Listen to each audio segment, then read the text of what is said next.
Welcome to We'll Fix It in Post. Well, Old ass movie reviews. I'm your host, Don Vega. Joe Sonnenblick. Special guest, old school, an ex-lover, if you will. Who we have with us. That was your alley. You just got to tell your name there, Remy. my name is Remick Bernice, lover of life since I'm still alive. There you go. Hello. Also known as Big Head in a Small Rectangle. Please get you back up from the camera. Did you want that?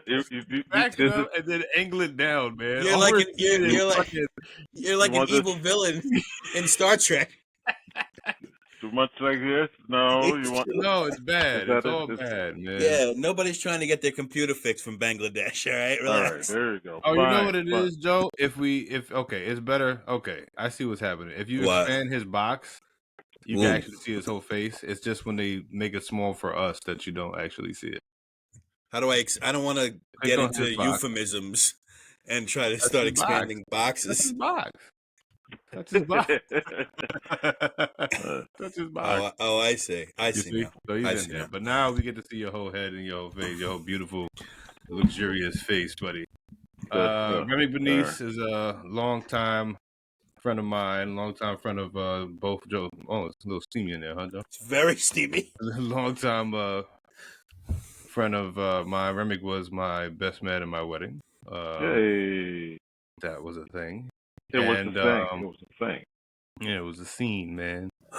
And Balloon Saloon. Balloon Saloon, yeah. Oh my That God, was fun it time. was epic. It was epic. That's all I have to say. Rough. And Remick and I used to do a show called First Hand Bids Itself. Hey, Which Bonfire Don Radio. has called this show many times. Yes, I said the wrong name out loud. It's forgetting who we are. Yeah.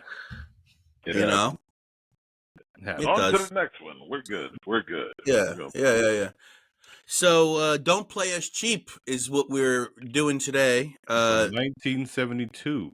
Mr. Melvin Van Peebles, very famous director. Our first film Yes. for our Black History Month reviews. Yeah.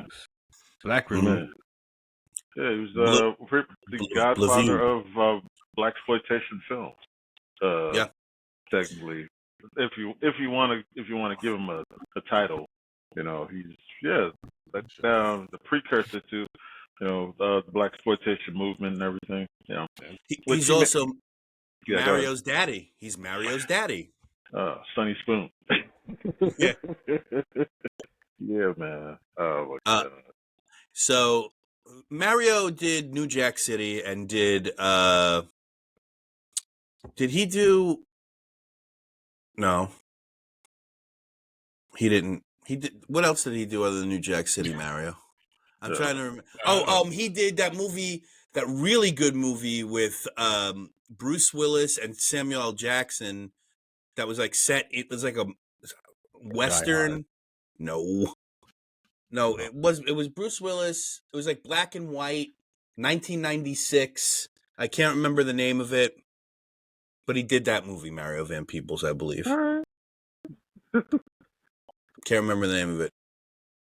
It has a one-word title. Can't remember it. Movie. Movie. Alzheimer's.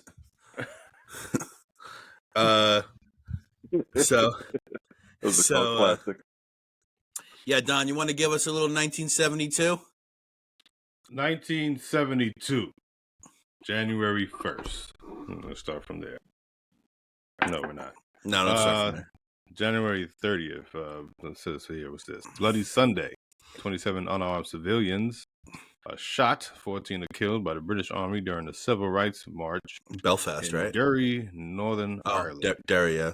This is the highest death toll from a single shooting incident during the Trouble. A lot of white people killing white people.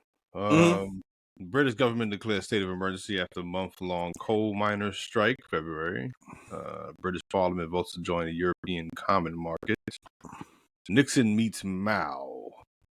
That's when he threw up, I think.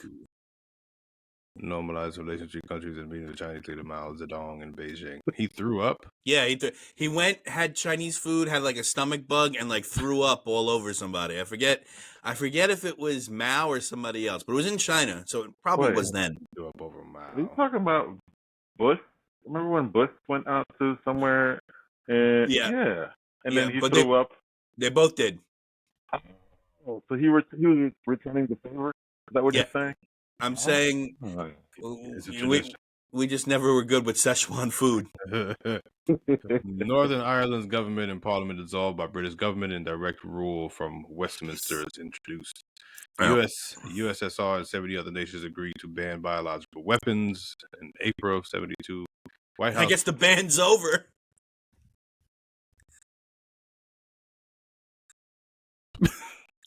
White House it's over. First break in that the Democratic National Headquarters had installed listening devices at Watergate Complex in Washington, D.C. That worked out well. That was Hurricane Agnes becomes America's costliest natural disaster, affecting 15 states with 119 deaths and $3 billion in damage. Hey, how is Agnes these days? What's going on? She's still blowing around. She's getting on. Good time.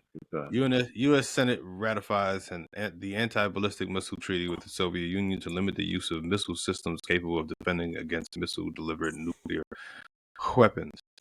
A lot of violence. That was only up to August. Jeez Louise. We're still in the 60s, so I mean that was violent. So that part.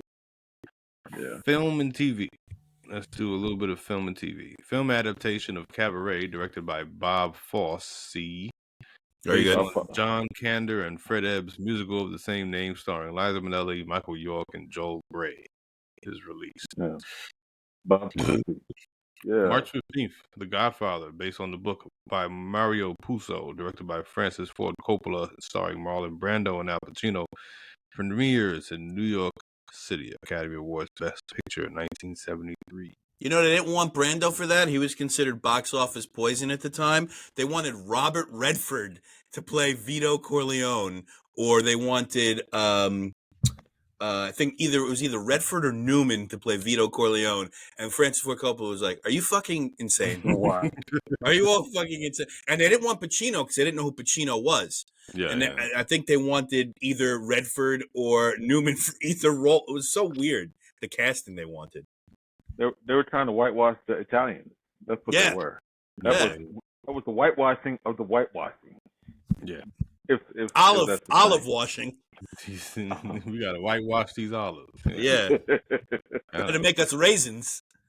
It's I think I read something the other day. I was looking at something the other day that said that the writer of The Godfather never wrote anything before The Godfather, and then after he did The Godfather and made it into movies, he said, "I'm gonna take some writing classes," and it was the book they gave him to study was The Godfather. Yeah.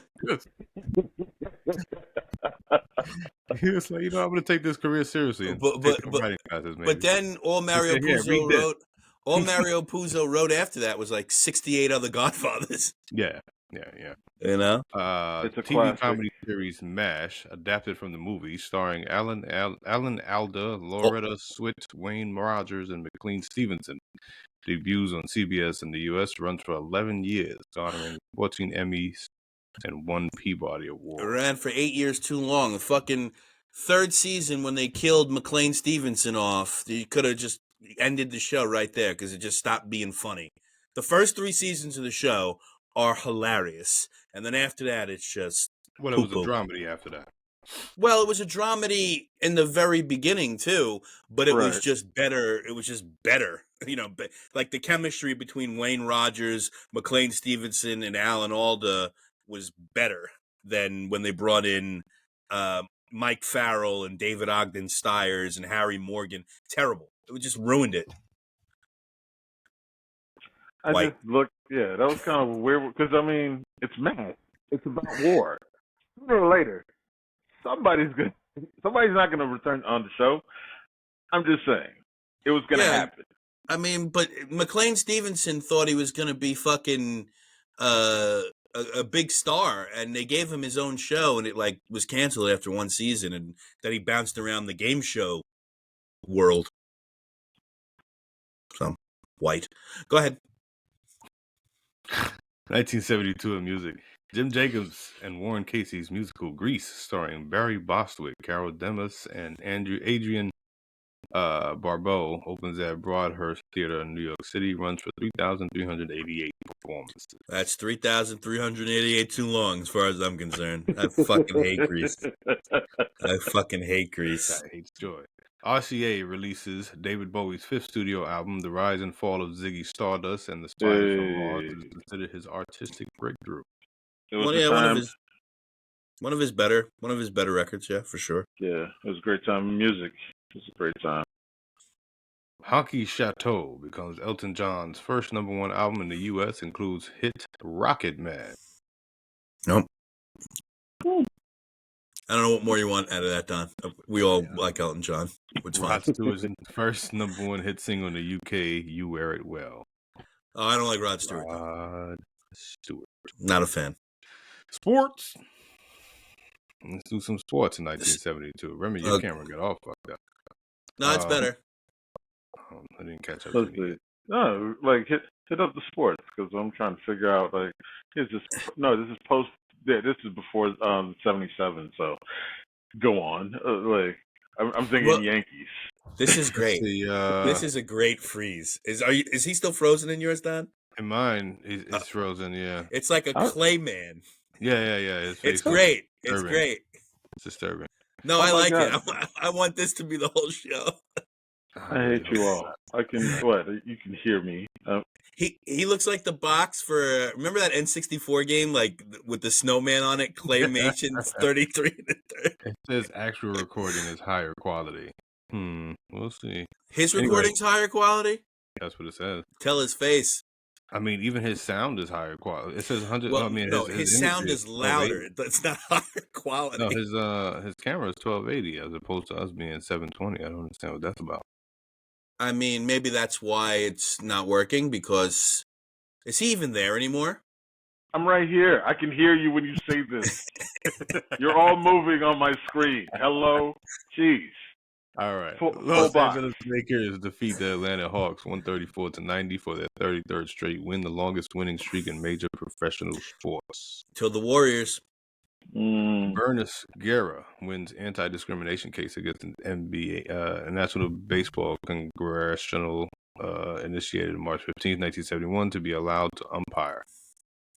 Why was he not allowed to umpire? Who was this? Bernice Guerra. Because he was a woman. I said Bernice. Yeah. Because he was a woman. Bernice Guerra. And that still hasn't worked out. Unless it's spring training. Yeah, there really isn't umpires at all. Why is that? That's such a I don't know, because that's the one sport. They just stand there. They don't even have to run a lot. That's also the one Not sport. that women can't run. I'm just saying, like, you can't even say because women can't do this or women can't do that. Yeah. They're not doing anything. And it's the sport where the umpires are the most wrong. So I welcome eyes that could be right. Any eyes. Jesus. Yeah. Weird. How come nobody's made a big deal about this? Nobody watches baseball anymore. I think that's the big problem.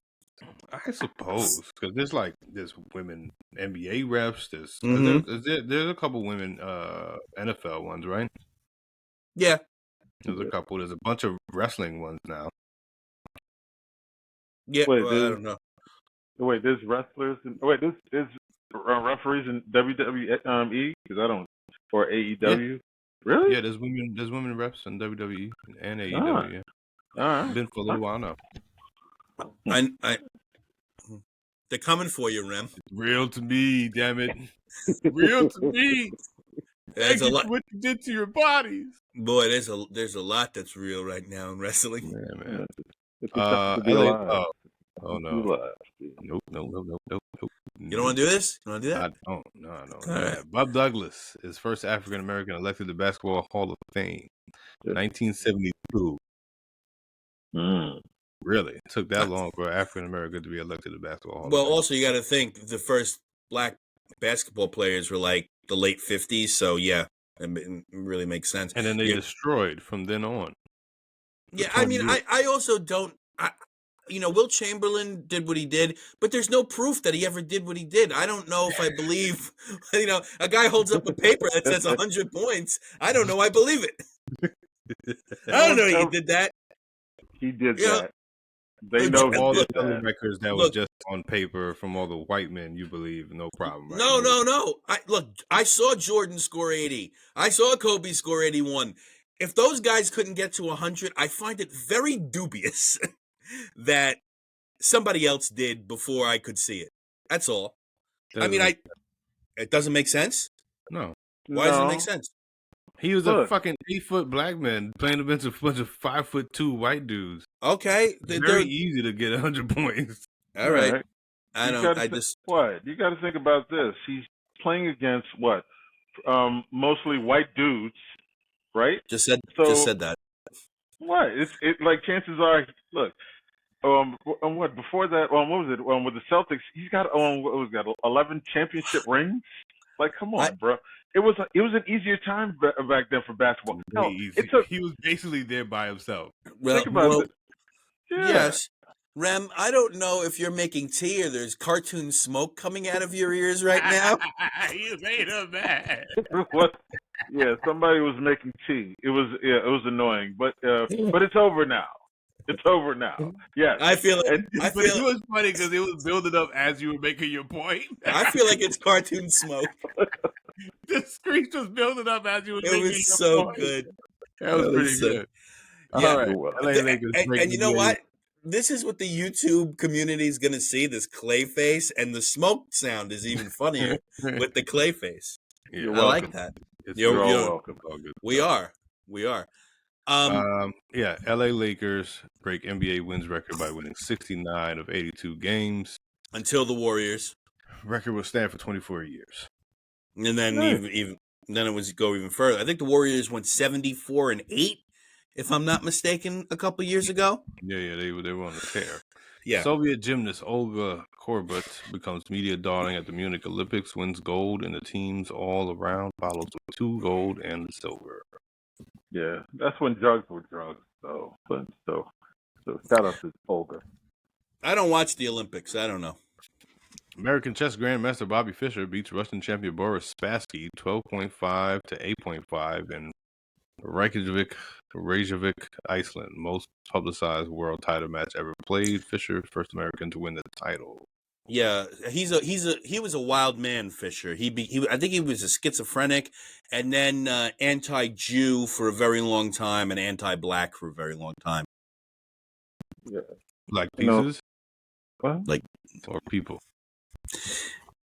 If that was a joke, he doesn't like black looks. All right. Just keep going. Keep going, because right now Rem's picture is funnier than what you're saying. U.S. 4x100-meter medley relay team of Mike Stam, Tom Bruce, Mark Spitz, Jerry Heidenreich sets world record. Well, I don't care. I can't believe you're doing the Olympics. Are we doing Mark Spitz? Really? I can't believe you're doing the Olympics. Israeli athletes taken hostage and later killed by Palestinian Black September group at the Munich Olympics. Munich. Yeah, I saw that movie too. It doesn't end well. No, it doesn't end well, and I didn't like Munich. Everybody really liked that one. That's Steven Spielberg. Everybody really liked that one, and I didn't. I found it horrible, but I did like Golda though. That is a tough bitch. That's all I got to say about that. That just came out last year, right? Yep. That was if you can find a streamer for that, I suggest you should look at that. That was a pretty good one.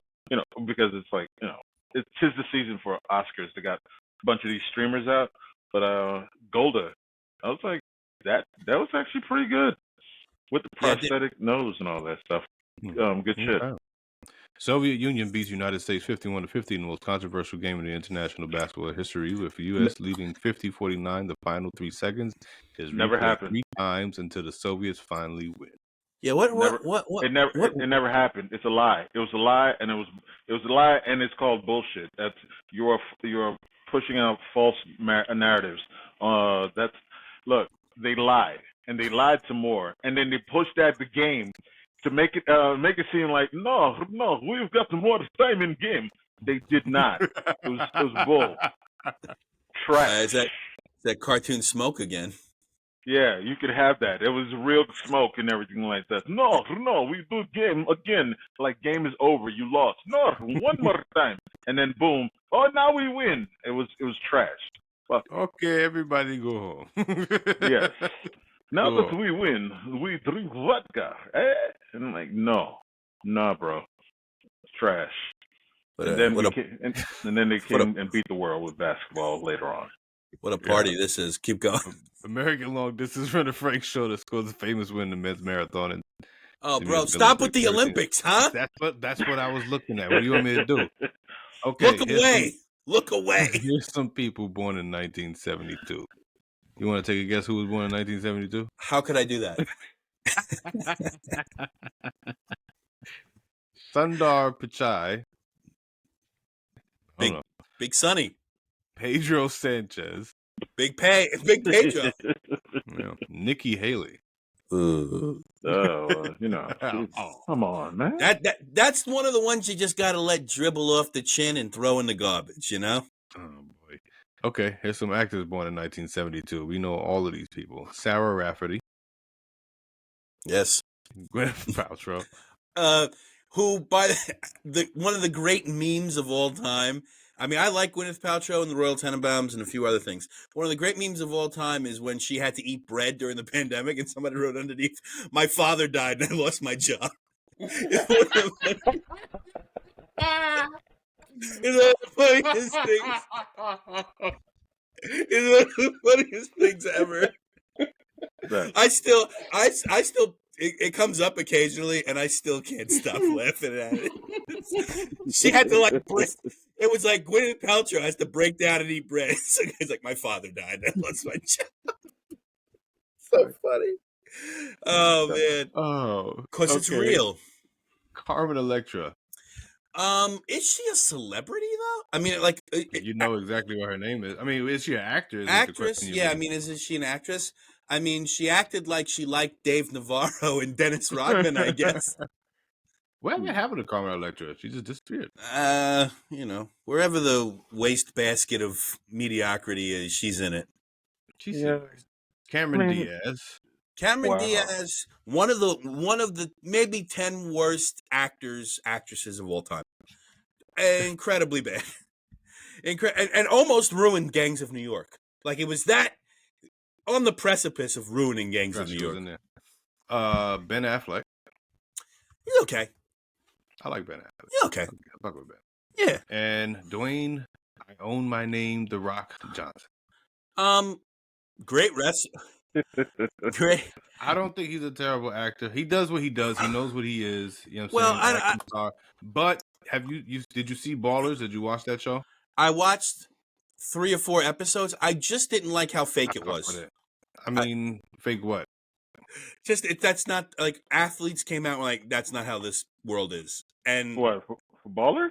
Yeah, yeah. But Ballers was written by a former pro athlete. Actually, that's fine. That's fine. But it's all hyped. I mean, I just didn't like it. I don't know why I didn't like it. Maybe because I don't like Rob Corddry trying to carry a show. It didn't work for me. Rob Corddry was doing a lot of work. I think he was pretty good. You only watched 3 episodes? I would give it another pass. Okay. I thought it was really good stuff. I've never understood. Stop clicking thing. Whatever you're clicking, stop. That's him. That's him. That's me. It's me. Oh, I know it's you. I see you doing the clicking with your eye. Clicky. Clicky with the blicky. It's The Rock knows who the fuck he is. He knows he's a big giant dude. He's gonna do his action movies and stuff like that. He's gonna do his kid-friendly movies. But when I've seen him go serious, i.e., Ballers, and then even if it's still family friendly, but even the Young Rock show, he did good in that. He did, So I do serious. I honestly can't really say I go out of my way to watch a lot of what The Rock's in. I respect The Rock for my youth. I mean, he really made my youth great. he just misses out on my Mount Rushmore of wrestling, just because I don't think Black people deserve to be there. Well, no, yeah, seriously, what was that about? Yeah. Well, wait a minute. So what part of the role did you play in this, my friend? What the hell's going on there? Explain yourself. Well, he also wasn't there long enough. He was. I never realized until it's you're very short. It was like 8 years. It's not even 6. Yeah, it was 6, maybe. It's just not enough. Like he just misses out, and it's only because if he wasn't playing football for my University of Miami, he probably would be on my Mount Rushmore, because he really didn't want to get into wrestling. I was like, you know what, I could probably do this. But you got to admit, the first year and a half of The Rock was rough. It was not good. Yeah. The Rocky Maivia stuff, and that's. But it was good. But nowadays, it's so, because I'm somebody that still watches the stuff and stuff like that. Like, yeah. But nowadays, it's his thing is a template for how to make it work. If they hate you, you just keep letting them hate you, because at least they're giving you some sort of reaction at the end of the day. And then when he turned heel, that's what made it so great. Because he was trying to be like this cornball good guy, and then he turned heel, and nobody expected him to be that good at it. Well, I think I also think you needed a natural heel for Austin, and he was just such a natural heel for Austin. And the way he bounced off Mick Foley when they did the Rock and Sock connection, and all that, like, he is maybe the best talker ever. Him and Flair are probably 1 and 1A for best talkers ever. I just think so you really only have 4 years of great working Rock, so that's why he just misses out. That doesn't seem accurate to me. 96, and then 2002 or 3, he was sort of gone. Oh, when Cena came in, comeback. He left. All right, well, you say he came in 96, right? Yeah. He left WWE in 2004, returned in 2011 as part-timer, and he did part-time until, like, pretty much 2013. Yeah, so, like, you get 5.5, 6 years of, like, really good. Years, like I said, 96. No, I understand that, but the first 2 years were not great. But they don't have to be. He was still there, and he was still getting a visceral reaction. No, he wasn't great because people didn't like him. He thought he was a cornball. Well, no, the work wasn't great. He got better. Oh, yeah, of course he got better. So, I mean, he was behind the 8 ball, so to speak, with guys like Austin and Michaels, who had been doing it for 15 years at that time. Yeah. So, because for me, it's Flair, it's Austin, it's Michaels, and one guy I really like, I'm thinking of work rate. I'm an Arn Anderson guy. Arn Anderson is number 4 for me. Wow. That's your Mount Rushmore. Yeah. That is a pale mountain. They're not going to have to do much chiseling to fix the faces on their original Mount Well, I can't do anything about it. They all kind of already look like those people already. I can't do anything about. I mean, you got to make somebody bald. You got to make a couple people bald. But if he would be the one to knock off probably Shawn Michaels. But even I can say that's not possible. Shawn Michaels easily. Shawn Michaels can scratch that right now. Like, I can't scratch off Shawn Michaels easily. I mean, what? Okay. Arn Anderson can get the fuck out of here. That's what goddamn sure for me. Who? Arn Anderson, get the fuck out of here. That part. I enjoy him as a worker. He's probably the greatest worker ever. One of the greatest, sure. But and he's a great talker, underrated talker too. As part of an ensemble, Arn Anderson with the 4 Horsemen, by all means, you know what I'm saying? Arn Anderson with the Brain Busters. He was great with the Brain Busters with Tully Blanchard and WWF. He was great, such a great talker. All right, moving on. We have to take this to our new podcast that we will be working on, called "We'll Fix It in Post." Old ass wrestling reviews. All right, I still think something with Turnbuckle. We got to put Turnbuckle in there. We're trying to play on the words that we have already here. You fucking Turnbuckle genius. talk. Old ass wrestling. All right, we're old. I mean, not Turnbuckle. Turnbuckle's great. It's not. It's really bad. We want to use we're branding We'll Fix It in Post and old ass. So old ass TV reviews, old ass wrestling reviews, old ass, you know. Trying to get merch here, buddy. Merch. Nice. We gotta get viewers, buddy. Viewers. No, you buy $100,000 worth of T-shirts, and then you get the view. You know, if you buy, you get Adrian Adonis. Yeah. Viral somehow. Is that what we're doing? We should just get old dead wrestlers like their shirts. That's what we should do. Hey, you guys remember Moondog Rex? No, I don't. Yeah, the Moondog here a Glacier fan? Yeah, yeah, right. Yeah. All right, musicians born in '72. Brad Paisley, country star. Oh, Jerry Horner. Jerry who? Horner, some white lady with blonde hair. She'll go. Mike Dirnt. Oh, from Green Day. Yeah. Billy Joe Armstrong. From Green Day. Eminem. Joe's favorite. I hate Eminem. I really do. And also the Notorious B.I.G. 1972. Biggie Small. It was all a dream. Christopher Wallace. The only Christopher we respect as well. That's the only one? Yeah. Who else? Reeves. He was cool, I guess. Doyle? I don't know who that is. Christopher Doyle? Who am I thinking of? I don't fucking know, dude. Christopher. Athletes born in '72. Jaromir Jagr. Jaromir Jagr? That seems about right. Sure. Okay. Let's go with that.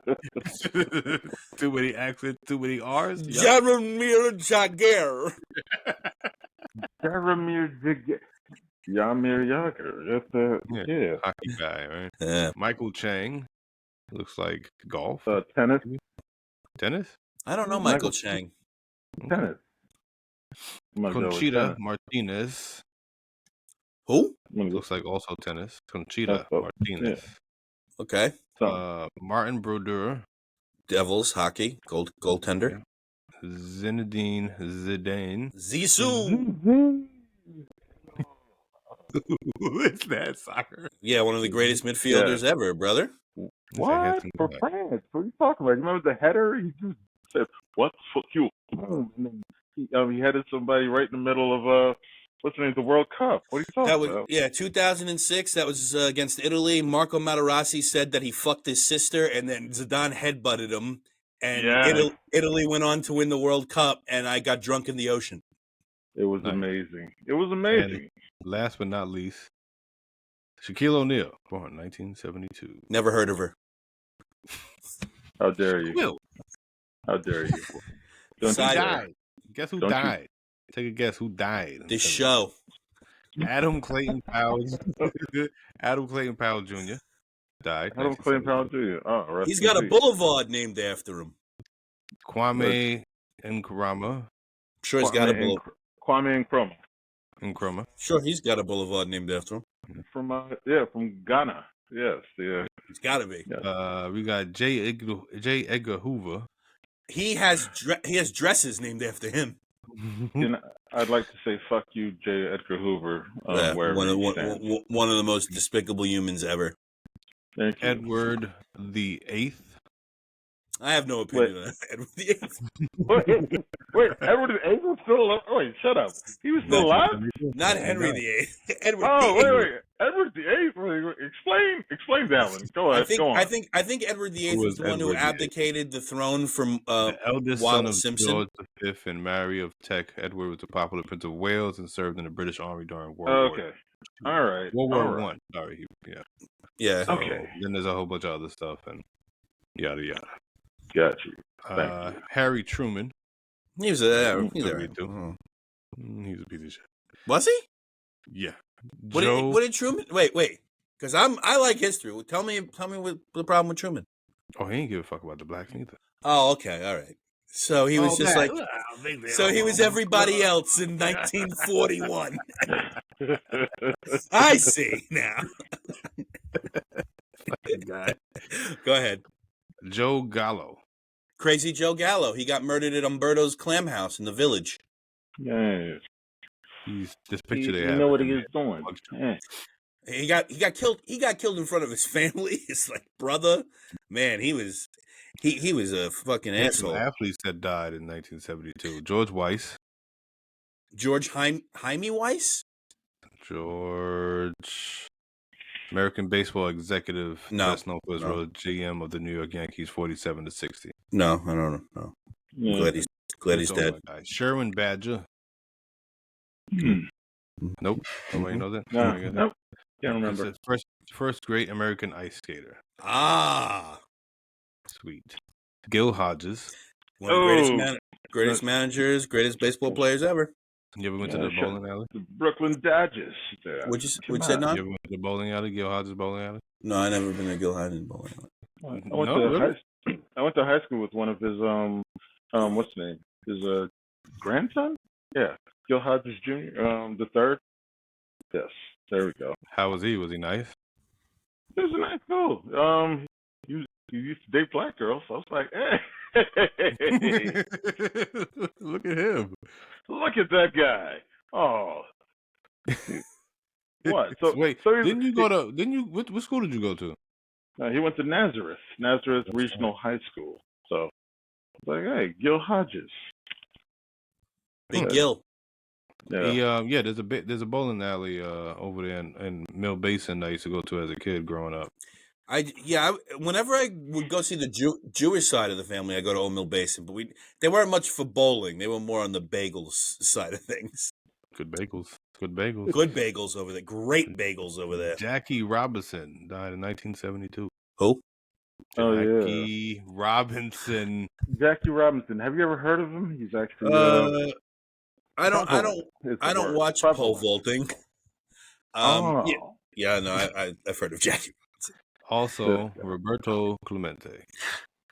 Roberto Clemente.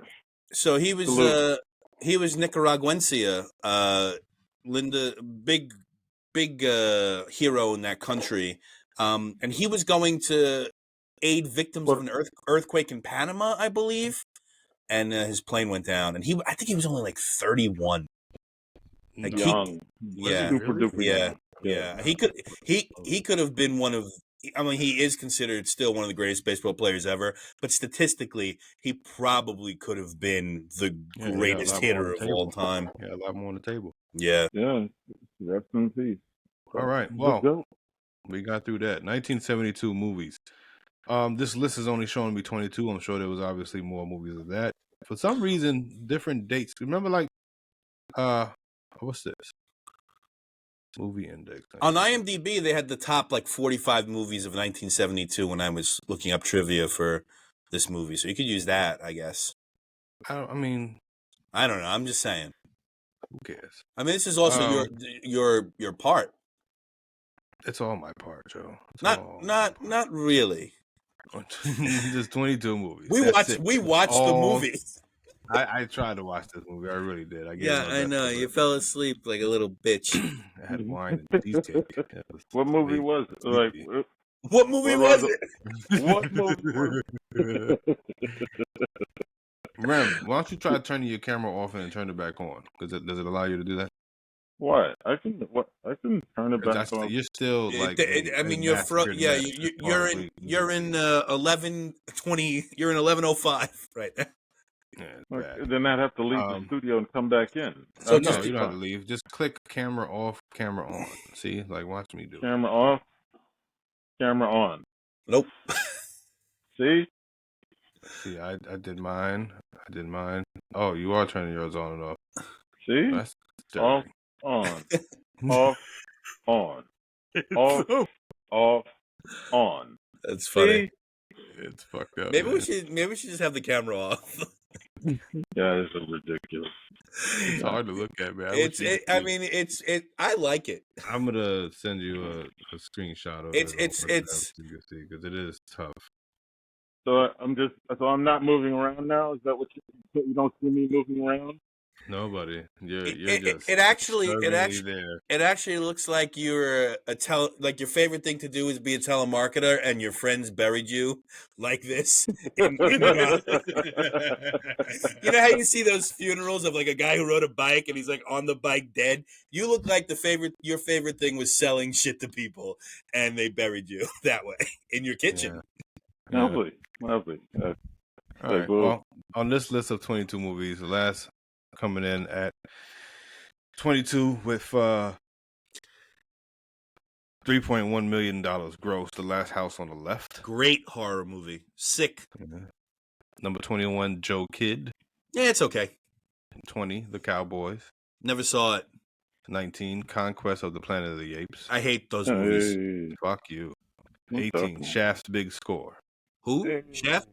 Shaft's. I only watched the first one, and then everything else after that just seemed like, why are we doing this?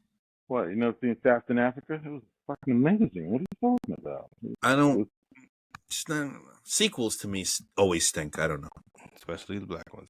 17, Across 110th Street. That's good. Across 16. That was pretty good.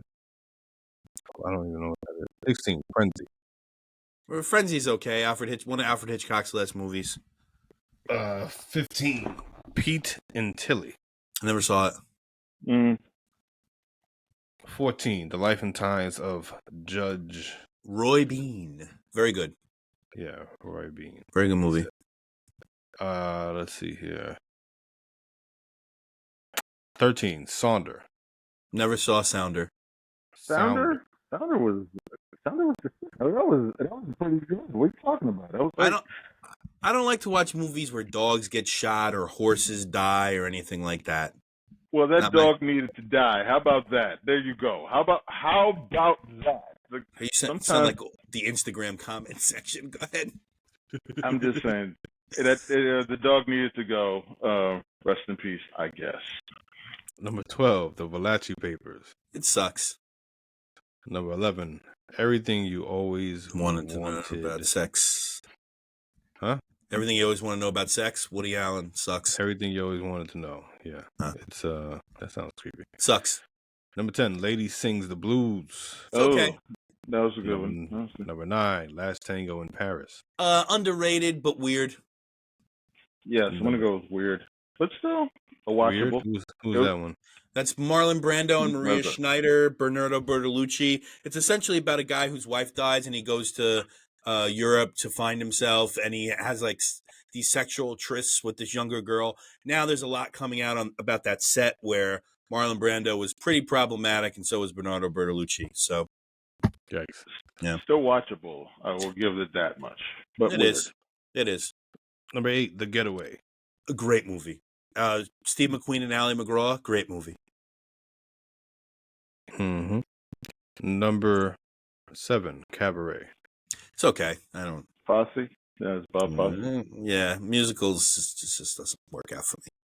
Me either. Yeah. Number 6, Jeremiah Johnson. Robert Altman's best movie. I hate Robert Altman as a director. That's his best film. One of Robert Redford's best performances, too. Excellent, excellent movie. Number 5, Deep Throat. I never saw Deep Throat. I never saw it. It's a porno. It's a Number porno. 5, paid $45 million. Yeah, it's a porno. Well, I never saw it. Deep Throat. Not to be undercut by W.W. Dallas, but yeah, Deep Throat. How do you sit around and go, we're watching Deep Throat tonight, everybody? Fuck you doing? Get your popcorn. Yeah. Number 4, Deliverance. I think it's a super overrated movie. Yeah. I was I'm like, why are you into this? This is about, pretty much dude about to get pork real big. Like does get porked. It's just I just think it's super overrated. I don't know, yeah. I know it's a groundbreaking film for the time, but just I don't get it. Number 3, What's Up, Doc? Never saw it. Who's in that? What's that one? Who's making a Bugs Bunny reference? What's Up, Doc? I think is that Mel Brooks? No. That is starring Ryan O'Neal, Barbara Streisand. No thanks. Pass. How dare you? How dare you? Come on, man. That's a big pass. No thanks. Yeah, it doesn't really say. It's a comedy, so. Oh. Anyway, number 2, The Poseidon Adventure. That was a good one. You know what? $3 million. Can I say? I would like to say Poseidon Adventure. When it comes to like the whole idea of big, I don't know what was the budget to that movie, but for the sake of like what they were trying to do, that was for the day, it was spectacular. You watch it now, you're like kind of cheesy, but at the same time, spectacular. I mean, you know, I watch old movies like that have practical effects and like the special effects. Well, you have to watch them as if you're watching them at the time. And I still find them incredible. Yeah, I love fucking what's the one with the Towering Inferno's great. Right. What's the other one where they chop off Medusa's head and Jason and the Argonauts. Jason and the Argonauts. Yeah, that's great. Well, that's also Ray Harryhausen's special effects. They're amazing. Fucking a beast.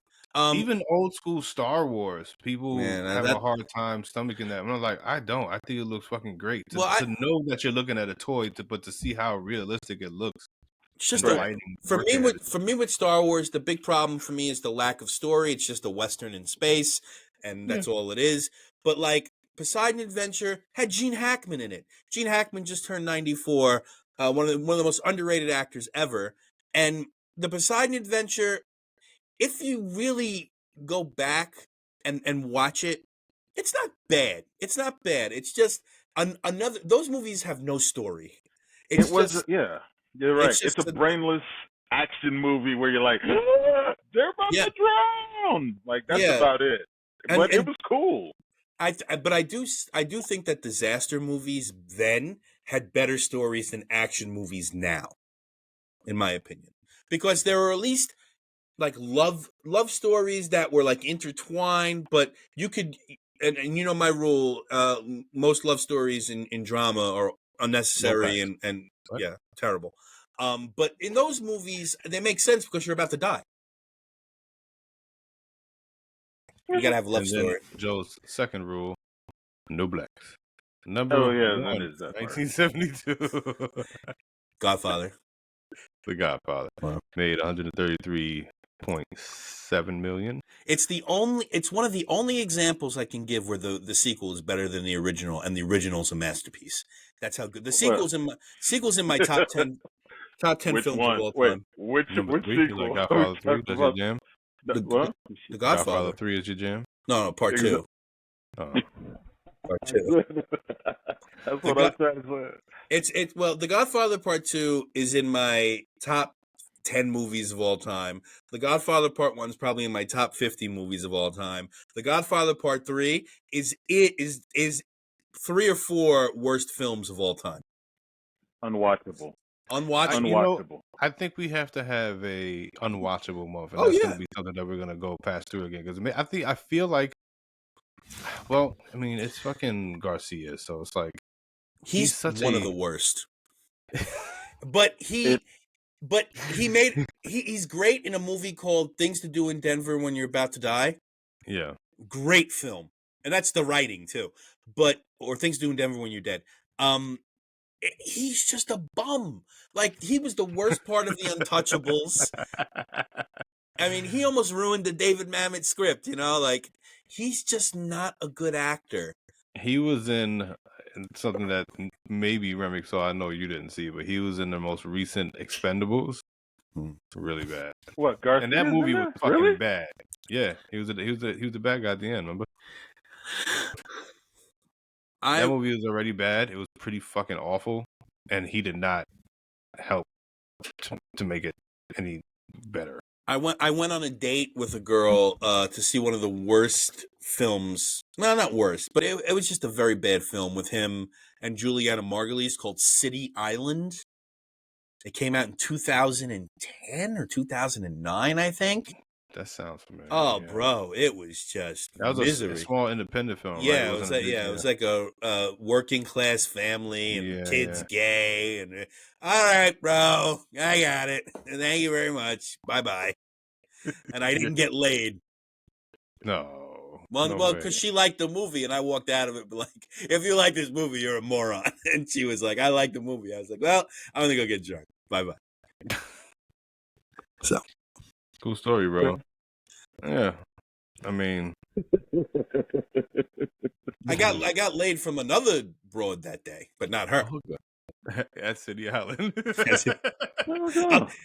Her name was I drove to City Lobster. Island. Lobster.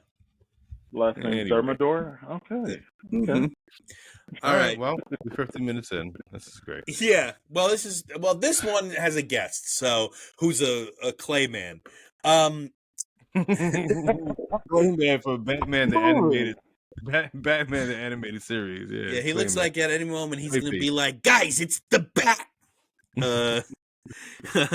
Don't play us cheap. All right. So the synopsis: as an African American family and friends gather in an apartment for a house party, two imps take human form in order to break up the party. Now, I had to look up an imp because I always thought it was a fairy. I always thought it was like not really fairies. Yeah, so now I know that they're personifications of evil or devil. Thing. Yeah. Right. The cast, a lot of Broadway in this cast. Melvin Van Peebles is the director. Mr. Percy is Thomas Anderson. Mrs. Johnson is Jay Van Leer. Mrs. Mabel is Esther Roll. Brother Dave is Avon Long. Ernestine is Retta Hughes. Trinity is Joe Keys Jr. Yeah, mostly Broadway heavy cast here, and a lot of people you would see on sitcoms in the 70s. Esther Roll, of course, from Good Times, and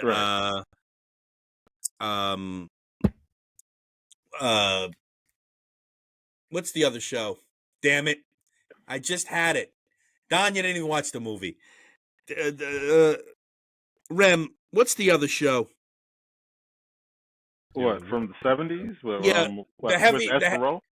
No, the heavy set woman who was in this movie. Oh, you're talking about What's Happening. This is Mabel King. Yes, Mabel King was in there. I saw that. Yes, she was Mabel King. She was also in the movie. She was in The Wiz. She was she portrayed was it the evil witch of the West, or one of the evil witches. I believe one who's sitting on the toilet. I also believe another fucking film that was terrifying to me. That was a good film. How dare you? Man, well, I can't remember his last name, but we just lost Hinton. He played the Scarecrow in The Wiz. He just passed away the other day. Yes. Yes. So, yeah. The Wiz is good. I liked it.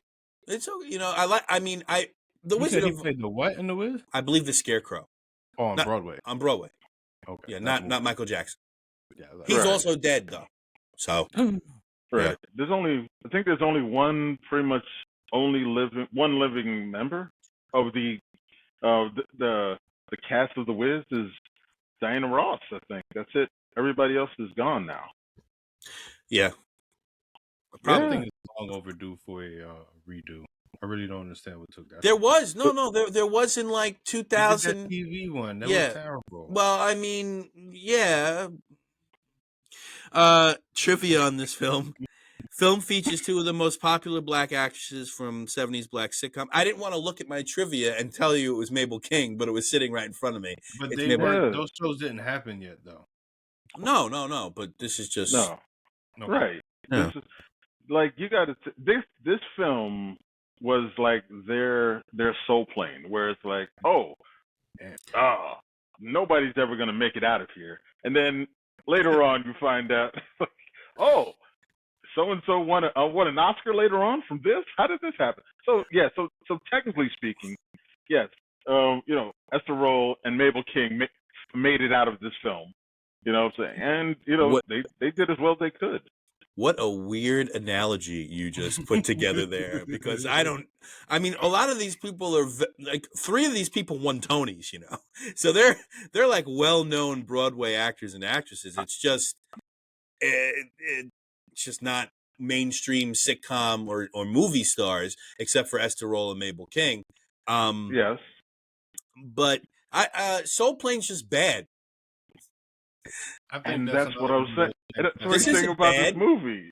It's bad. Soul Plane is bad, but it has so many memorable moments that people still quote to this day. So how bad was it really? Oh my Very, God, it was very, horrible. very bad. Horrible. The answer is very bad. They play Okay, that word what so was much. what was okay? What They play that my time so fucking much. what was worse? Okay, what's worse, Soul Plane or How High? Soul Plane. Soul I Plane. really didn't like How High. To be honest. I What? never did. I wasn't. That wasn't for me. Wow, I liked How High a lot. I mean, because I got how Soul, very high. So, Soul Plane was trash. Soul Plane is so bad. People almost lost their freaking careers because of Soul Plane. I'm shocked that Kevin Hart still has a career because of it. Oh my God! Yeah, Kevin Hart's a lizard person. He's a lizard person from 1984, and he's one of those people that dresses as a lizard. He is a lizard, and everybody's gonna die because of the lizard eggs. President Biden's a lizard. The film was shot in 1972. Unable to find a distributor for the film. Roddy Piper. Unable to find a distributor for the film, Melvin Van Peeble has decided to stage a Broadway production, and the theatrical production of Don't Play Us Cheap opened at the Ethel Barrymore and ran for 164 performances. That's fucking impressive to do that. That's pretty good. You couldn't get this greenlit, so you made it a Broadway show that then it was sort of successful and had to get greenlit. Well, but here's the thing. He's coming off of the back, pretty much the success of Sweet Sweetback's Badass Song, right? Well, wait a minute. And wait a minute. Success? Where? What? No, it's a good film, but it's not a mainstream success. It's like no. It doesn't. He had to find.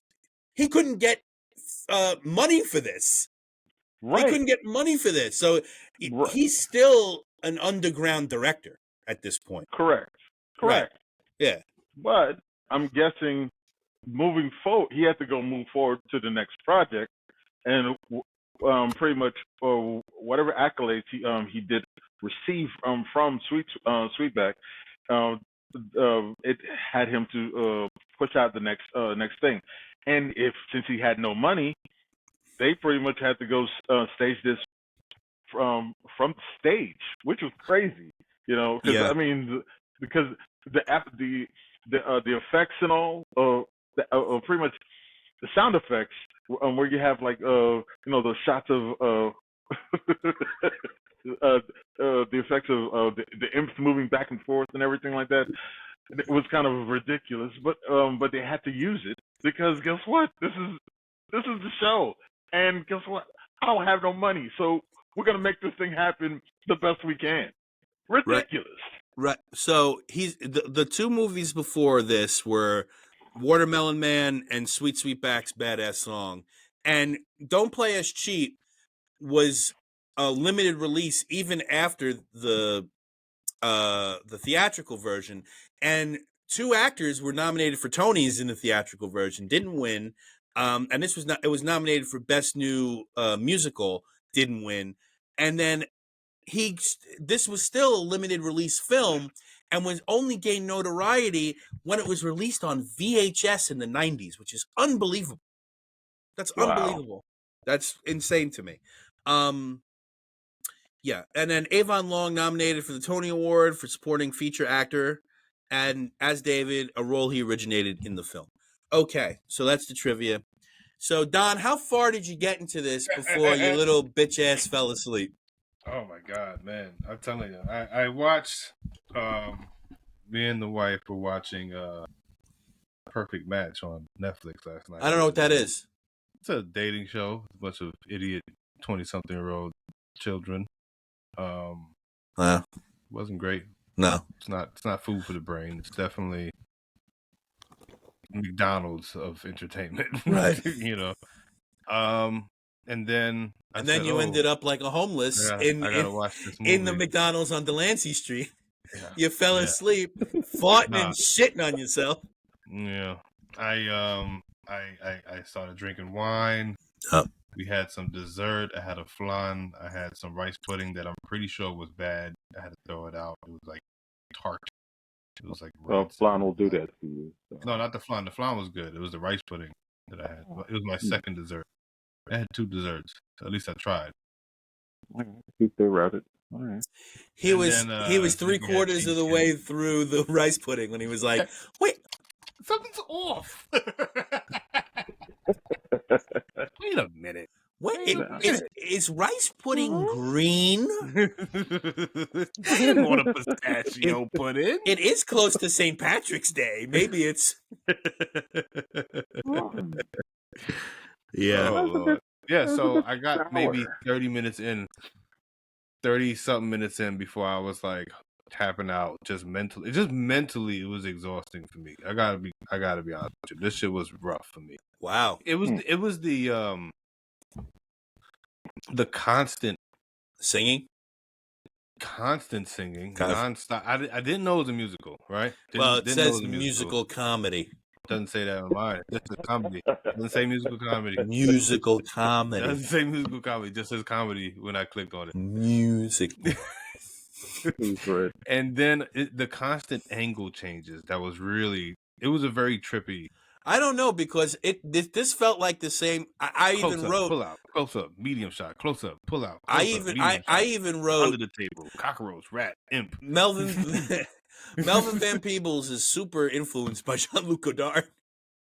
Yeah, and look what he did in the fucking Weekend. It was fucking trippy shit. Yeah, but even Jean-Luc Godard, at least for that particular movie, he just took his time with a lot of shots. This was rapid fire. Well, this is also theater. This is also theater too. You have to look at it. You have to look at it. Yes, we're watching something on film, but I had the idea that we're going to be moving at a pretty fast pace, and the fact that this wasn't shot in one take is a testament to Melvin Van Peebles to have to go back and do this all over and all over and all over again, because he could have just filmed a performance of this at the Barrymore and said it's a movie, but to make it an actual realized stylistic film, it's an accomplishment. It's a big.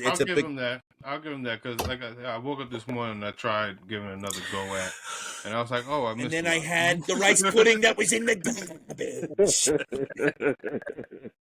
I said, maybe it fermented enough. In the Vega household, we don't waste in this economy. I don't think so. No. I mean, I regret it. I will be going over this movie again and rewatching it. I bet you won't. No, I really will, because I as soon as I fast forwarded to pretty much where I think I conked out, and then it started. We got to the scene where the daughter was singing in her bedroom, "My Man." So you literally watched 11 minutes of this movie. That was 40. That was 40-something minutes, and you jerk off. What? And I was like, oh, this is interesting. And then I saw a little bit of the conversation where Trinity Imp didn't want to wreck the party anymore. How about we just go through the film? You know. Yeah, seriously. We do that. I mean, we're already in an hour. This is ridiculous. Yeah, we got to speed this up. You're talking. All right, the film. We open up on the stage. We're setting up the musical. The rat is the Greek chorus, setting up the show, setting up what happened. If you ain't got rip off in your heart, you can't get ripped off. That's a cool line. I like that quite a bit. Song about how life is just a rip off shit show. Every cotton picking alley cat sees you as the rat. Ooh, good line. The imps crash the party. The imps can be seen as society, white society, the cops, just anything that is an oppressor, a devil, Colors of the costume just juxtaposing the bleakness of the set. Now, let me ask you guys this question. Did you feel that each character was Black culture throughout history, or like costume-wise? Or was this just what people were wearing for this one particular show, and I'm reading too much into it? Is this Joe saying, explain? No. Can you please? What is Black people? Because I had the theory that this is... That's your theory about Black people, Joe. Go on.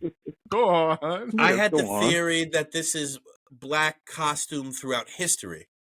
Like, the old man is sort of like a sharecropper, and then you have Ernestine, who's dressed as a young girl, maybe in the 20s or 30s.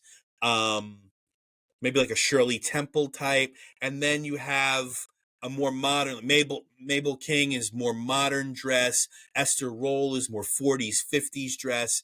I mean, like, that's what I saw. I don't know if I'm reading too much into that, though. You can kind of see, looking back at it, because no, I didn't pick up on that initially, but I could see how you inferred that that there's different decades in the outfits and generationally wise. I can see that. There were no. I think per the clothing kind of was set in the 70s. They were dressed as they were in the 70s. That was it. I think the color scheme kind of dawned upon you. Okay, they may have wore like was it green, the green orange and I believe the devil was wearing red and everything like that. Red and So black. yeah, red and black.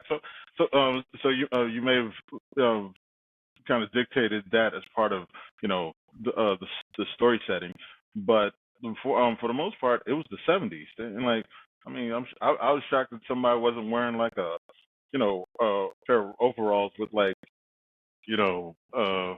fringes or something like that, but it's they were wearing what they were wearing. That was it. There was the stylistic word, you know. All right. The So two differing opinions, and my weird opinion. I don't. I personally, I don't give a shit. What do you think about that? What do you think about Explain, yeah. black do you know? All right. what So is then, black people? so then there's a song where they're talking about all their like physical maladies, back, feet, Bell's palsy. It was very Yeah. funny. Yeah. The suggestion Oh, that my God. the suggestion that we can't have a good time due to Adam and Eve doing what they did. So this movie is very biblical. There's a super heavy biblical theme in this. Explaining the days of the week with a rhyming juxtapose of each day. Saturday night is party time. The switching color from camera to camera is prevalent here, from grainy to sepia to handheld. I don't know if that's Melvin Van Peebles using different cameras or if that's Melvin Van Peebles making a choice. I couldn't tell. Oh, he made many choices. Okay. Well, he had to. I mean, just how many? There was about what, maybe 3 rooms in this little tiny apartment. I mean, hell, the kitchen was so small that they had to go pull out an ironing board just to extend it. So like, so pretty much the moving around, I guess it was just a decision. Okay. Because I mean, just look at the placement of like where it was and how he was getting everything done. You know, Yeah. anytime he had to like pretty much separate a character to character play, like whether it was like the devil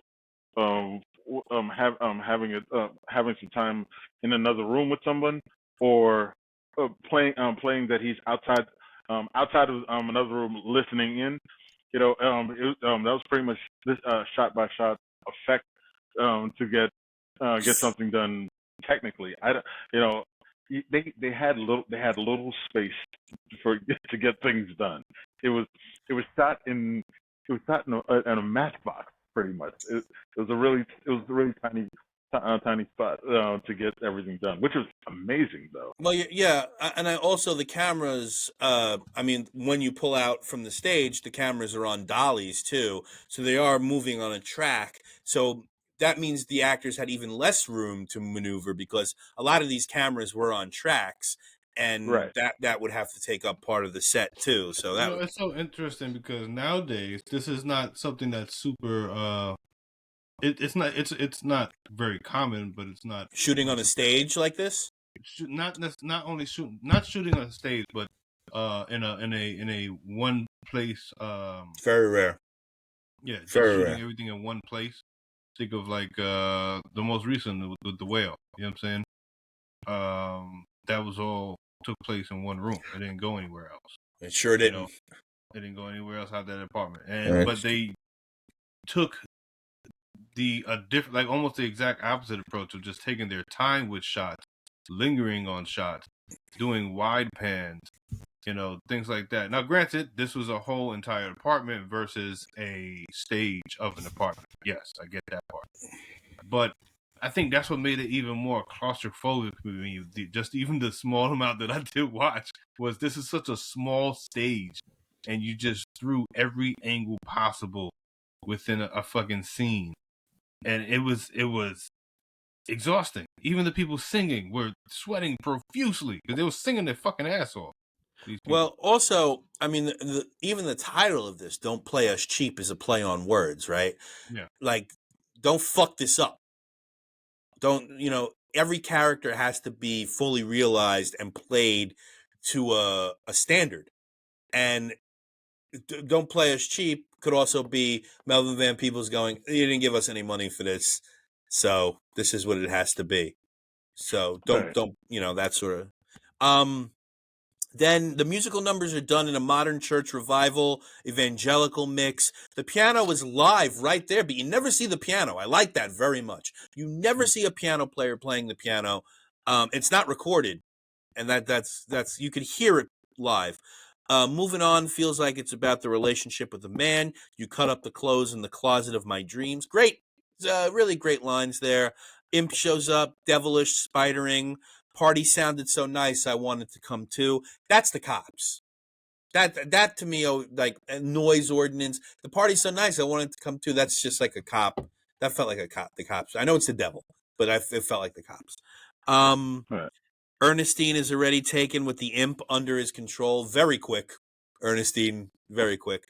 The Imp sat on the records thinking the party would be over, and I wrote noise ordinance reference, turning off the music. The idea that community trumps adhering to rigidity is a big theme in this film. "Everybody brings a bottle." That's a great line. They're Right. all, Imp tries to eat the sandwiches. And then the Imp has maybe one of the best song in this whole thing, "I'm a Bad Character." It's one of the funniest songs I've ever heard in a musical. Really heavy exposition that he's the antagonist here. "Three cheers for my ancestors, Bluebeard." Great, great little line there. The Imp can't hold his liquor, which is a biblical reference because the wine burns the devil's throat in the Bible, if I'm not mistaken. Okay, great. Fucking great, bro. Never heard that one. Back to "Moving On" or the song "Never Stop," one of the two, because when the Imp goes through his whole thing, it's like maybe the song never stopped. The point of helping the Imp is that we facilitate evil in our lives and we reconcile with evil in our lives. Right. The Imp totally seduces Ernestine with back talk and devil work. And since this is the theater, the suspension of disbelief has to be taken into account here. So I automatically was like, okay, we're doing this on a stage, and in theater there's something called the suspension of disbelief. And Right. you can, like, that's the only time I'll allow fantasy into my world or science fiction into my world, is because we're on a stage and the rules of theater adhere to that. The suspension of disbelief is prevalent. Oh, you walked over there with a head, now you came back without one? Okay, let's see why. I can buy that. I can't buy Right. it in film. I just can't. It makes no difference. Song about having freedom in your life sexually through vice and how backbiters will always be here to destroy us. What's interesting is that Jesus' name is being invoked, which could be satirical because it's a song about lust. It's a song about fucking. It's really a song about being your own woman. And then Jesus' name is the chorus, essentially. So I don't know if that's satirical or if that's like we're all sometimers when it comes to religion, you know? Yeah.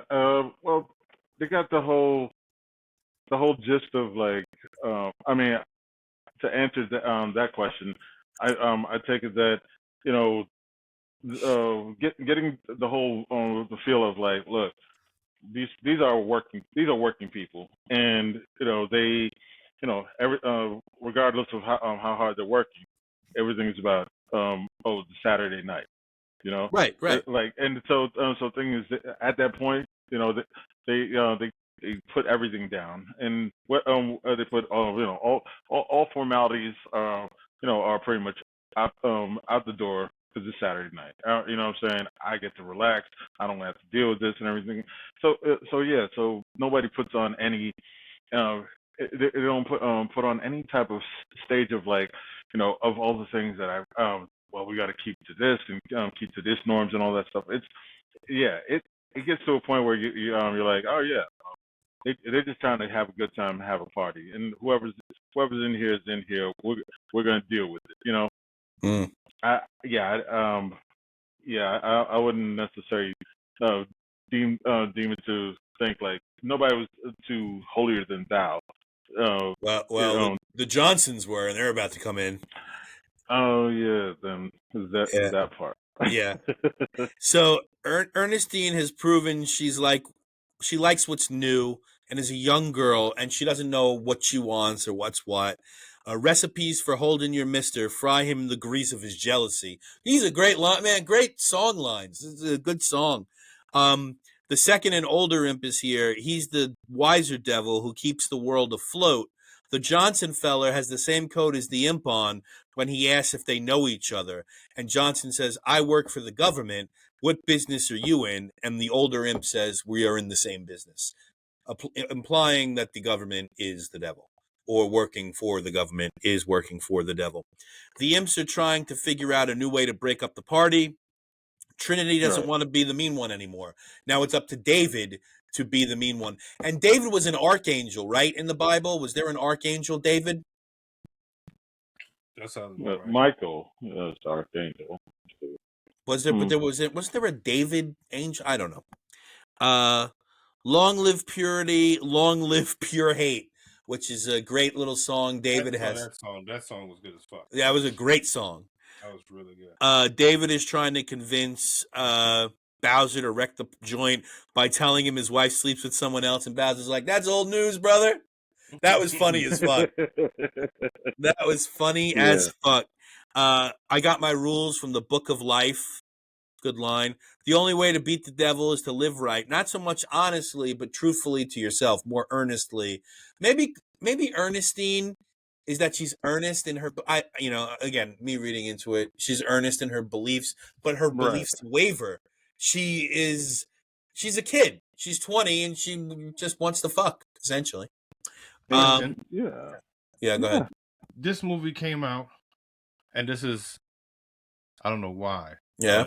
Especially in the beginning of the movie, the way she spoke reminded me of the lady who played Olive Oyl. Yes. I feel like that lady definitely took from this.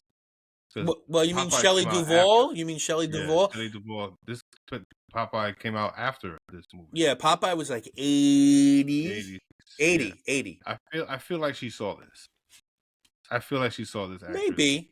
Because it was so fucking on the nose. If I'm not mistaken, the way she spoke, the way she her pronunciation of certain words was exactly alike. If I'm not mistaken, Robert Altman also directed Popeye. If I'm not mistaken, I am not mistaken. That's why that movie sucks. Yeah, I put it on the list. No, it's not one of the worst. It just sucks. Yeah, I can see that. But I mean, did this actress get Olive Oyl from the 30s? Potentially. But even that, even the movie Popeye, I don't even feel like she's doing the cartoon Olive Oyl. She doesn't, it never really resembled. Because Duvall always did, her acting was always more very airy and laid back in everything she's ever done. You think she was airy and laid back in The Shining? Yeah, seriously. No. I don't think she was super intense. What? I don't think so. For what she was in, she should have been more intense. We reviewed that movie. I remember reviewing it. I think she was oddly laid back for somebody that was in an abusive relationship. She was playing a role, obviously, and that's like, kind of what some women will do for survival tactics, act like everything's okay. But yeah, just her mannerisms and everything is fine. You think it could have been more? You think it could have been more heightened? I think it should have been more heightened for what type of shit she was seeing and going through. Okay.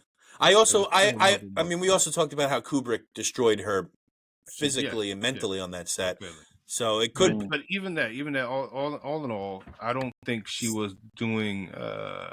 She was doing her interpretation of Olive Oil and Popeye, but I don't think she was doing the same attitude as the actual 1930 cartoon. No, no. She did her own thing. You know I what I'm saying? also think there's a lot to be taken from like A Streetcar Named Desire. She also reminded me of Blanche quite a bit in A Streetcar Named Desire. Very like out to lunch sort of. Like I don't know what I want, but I sort of want a man, but I don't. But I might be a little mentally fucked up. There's just a lot. There were a lot of layers to that Ernestine character that was very interesting, and she explored them very well. I think there's a lot there. I think that's the meatiest character in the whole thing. I mean, I know Esther Roll's character is also meaty in a different way, but I think and the devils, the imps, were my least favorite characters personally in this. No, not but for the imps, I mean, like you got to think about the juxtapose of like what one of the imps characters as he's like understanding like look I wasn't like this I wasn't necessarily all bad, you know what I'm saying, and trying to fight you know the whole idea of like him trying to understand like maybe there's a better way for me than just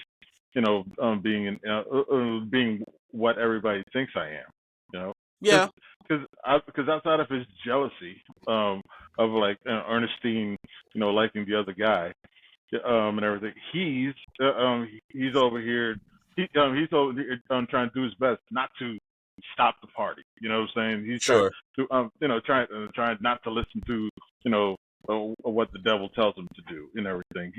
He's doing his best and Okay. everything, and it tells you a whole lot about what's going on.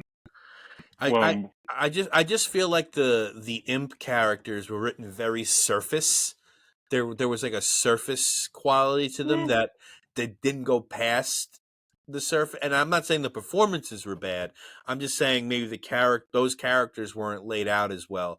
Because I loved Bowser, I loved Esther Roll's character, I loved Mabel, I loved all those characters. But I don't know. The imps for me fell a little flat. Because they were such a juxtapose in costume and in performance, like it almost felt forced in a way that I didn't love Well, personally. the older imp stuff was definitely forced. Yeah. But like in a I don't know, like in that Impurity song, it was super forced, but I fucked with it. No, Like the him song was being, no, the song was good. that performance was crazy. I Like just feel him rolling past all the scenes and yeah. dolly and stuff. I just feel like when they did the Greek to blow thing where he was rolling past them, that was one of my favorite parts of the movie. But I think the song was strong. I just don't necessarily think that performance was strong, in my opinion. I got the only way to be devil, blah blah blah. When David tries to attack Mabel, it becomes like the Keystone Cops in the 20s, and she grabs the broom to bop David, and then the imp fools Mabel. Mabel and Ernestine singing the opposite about David and the college kid. The college kid's parents are putting the pressure of the future on him instead of letting him enjoy his present. Everyone singing in unison, facing the camera. Everyone singing over each other. Only a fool let you keep dogging him. I lost Trinity forever. I can feel it in my soul. The devil has no rhythm. If you notice, neither David nor Trinity have rhythm. Ernestine professing love to Trinity, but David wants it to stop. She eats like 6 truck drivers and 6 goats. The imp David insults Mrs. Johnson, and the Johnsons won't act like commoners, but the party loves David for it. Communal dinner and no one talking over the montage of food being passed around. I feel like that's supposed to be love. The only thing you hear really is like laughing and eating.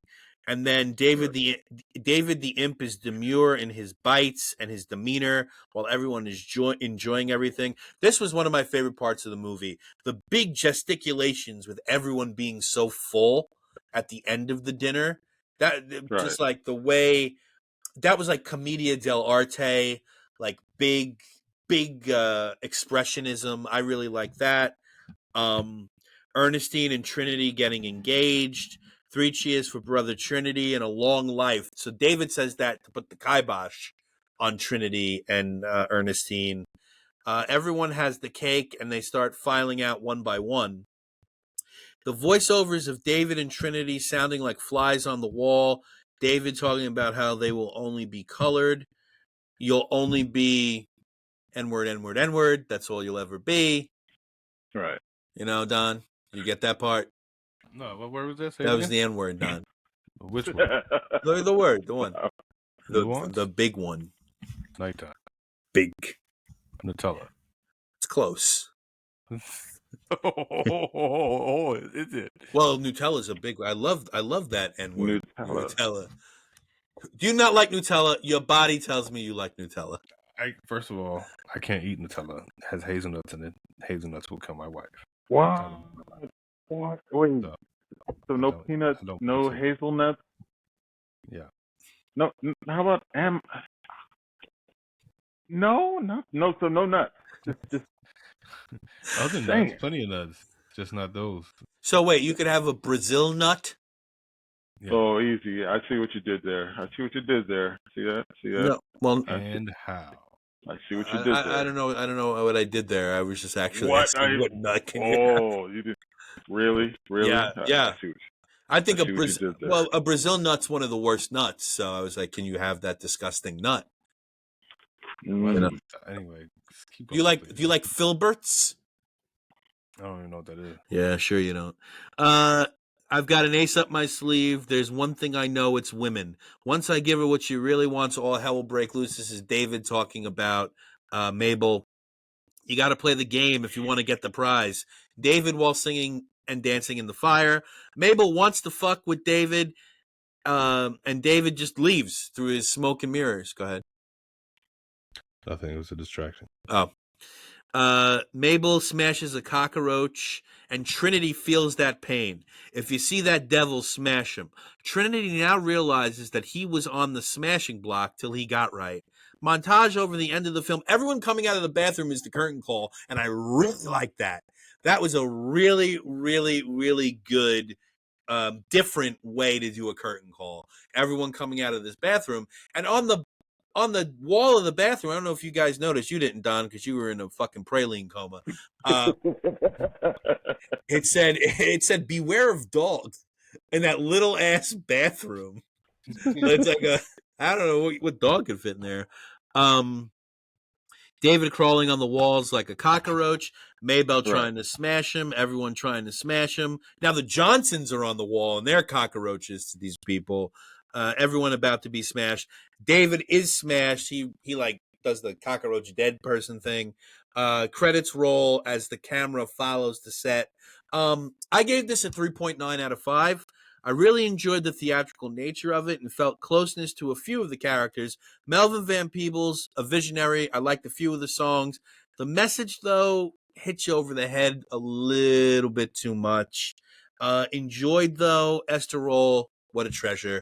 3.9 out of 5 for me. Would recommend seeing it, staying awake for it, you know. I'd recommend trying to be a big adult and not a little baba.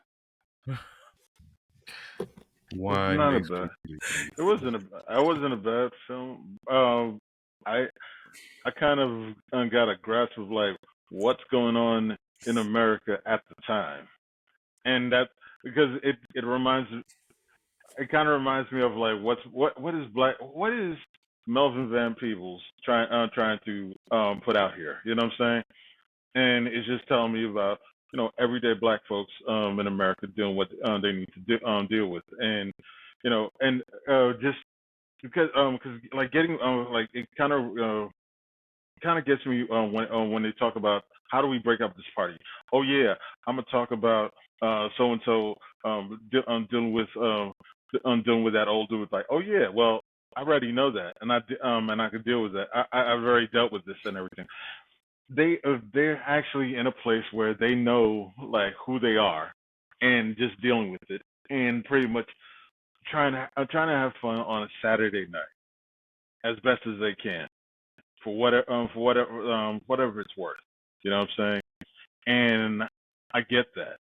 And it's like you're just doing the best with what you have. Yeah. And and honestly, it kind of reminded me of like episodes of Good Times. You know what I'm saying? Or just like the whole the whole idea of the black experience of what it is. Like, we're just gonna get down, even though we're down. Well, yeah, We're just gonna. yeah, That's yeah, that's what that's what I got through that whole the whole from the start to the finish. Even trying to even with the imp trying to do best for understanding, like, I can be better than what I am.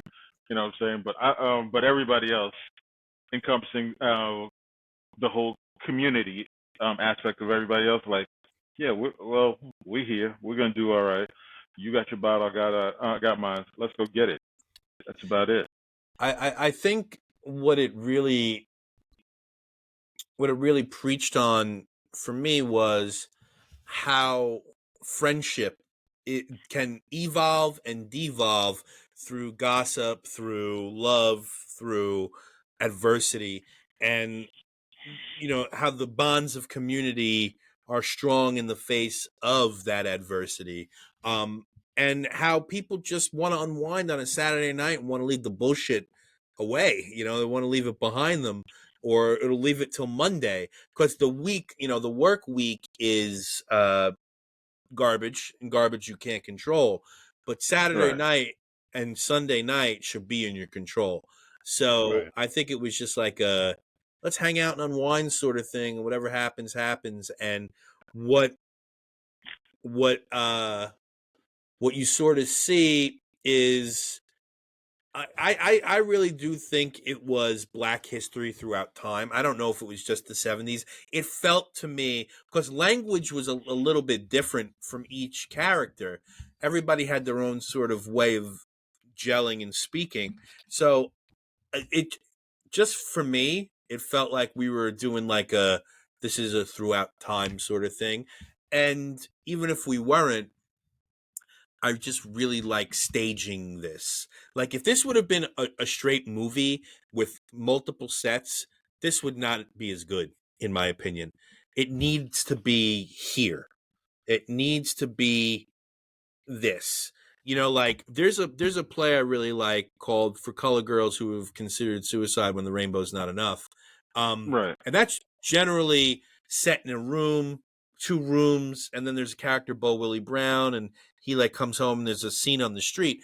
But it came out a couple years ago with Janet Jackson, and it was fucking terrible. And it's because they didn't keep to Inazaka Shange's. This guy hates Michael Ealy. What the enclosure of the set Yeah. is almost part of the character. You're absolutely right. Yeah, You're absolutely right. Yeah. and when you leave that and you make it this sprawling thing that it's not supposed to be, the words lose gravity. And this Right. had a lot of gravitational pull within that world because the words stood strong. If you would put this anywhere else, this might be a 3 at best, but it's, I couldn't give it a 4 just because it beat you over the head a lot with the same stuff. What'd you rate this, Rem? I mean, well, I guess if I had to go out of a 10, I would say it's not his with regard to Melvin Van Peeble's best work. I would say it's a 4 out of 10 if I had to. Wow, that's low. It's not. I know. But at the same time, I look at what really holds this together is like the fact that he can get this thing done on the space that it is. I was like, wow, this is a tiny set. That's all I kept thinking. But the intensity of everything. The music actually channels the whole story all the way through. So you really have to like listen to the music and pretty much understand the characters as they're singing through it. That is beautiful. You're right. It, You know, it does channel you know whatever's being the whole gist of the whole story doesn't necessarily fall into anything else.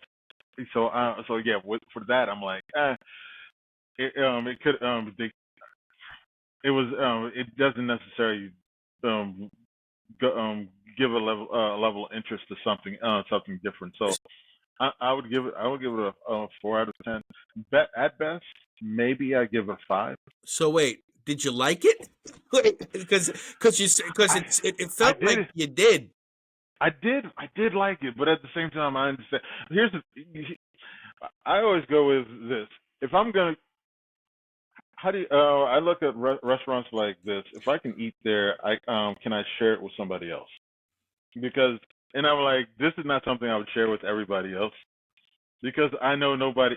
Not to say nobody would like it, but only a few people would actually like watch this and be like, oh yeah, that was pretty cool. You know what I'm saying? This is not. This is one of these like it's a few people you would actually Acquired taste, to say the least. it is yeah it's a it's an acquired taste, you know what I'm saying, that not necessarily people would necessarily watch, but I actually enjoyed it because I was like, this is hilarious. And then you see, you know, Esterola, and you see Mabel King, and I'm like, oh, these are some folks. And then I was like, oh, and then you watch that in '72, and as where they've gone in their careers and everything, you know that they have they they've actually accomplished what, or these are accomplished people, and they've accomplished more in their careers and everything like that as they move on. So So yeah, I respected it. I respected the work. I think Remick, especially, well, I mean, he said it. It's not like it needs to be explained what he said, but it's the I guess there was a nostalgia factor for you. It seems like, right? Just seeing those two actresses, it's like, oh, cool. You get to see like an actor's roots, so to speak. Is kind of cool to see who they were before they are who they are. That's always kind of neat. yeah, Yeah, I gave this movie. you didn't give it anything. I didn't give it anything because How could you give it anything? I'd be a jerk. I I gave the first 30 minutes of this movie a 2. Wow, that's look no, at that's 30 wrong. minutes was agonizing. But I Wrong. Sandwich. How do you know there was a sandwich? Like, sandwich. What are you doing? You threw the pickle and then you're like, ew, gross, and you fell asleep. Whatever. I mean, I would recommend, because I think Melvin Van Peebles is a seminal director that people should watch, and I think that Yeah. while this is more experimental, and it is very experimental in the Melvin Van Peebles canon than, let's say, Sweet Sweetback, or even Badass, or But even with that said, with certain seminal directors that we enjoy, I often struggle with their experimental outreaches. Mara Van Peebles with this one, I struggled with it. I struggle with Spike Lee's Get on the Bus. I struggle with that. well, that's not a good movie. It's just not a good movie. Experimental, right? He tried doing different things that wasn't really like, he tried doing some shit, and I just I would say Clockers is more experimental than Get on the Bus. haven't seen. You have to see Clockers. And even Summer of Sam, I would say, is a very experimental Spike Lee film. I recall Summer Sam. I recall liking that. Yeah, it was. You don't like the set is not the setting. I guess the stage, the stage by which that everybody's enclosed in one spot, or because not even that it was done in a day. That's but the place kind of pulls you in too, where you're like, oh, I'm not watching this.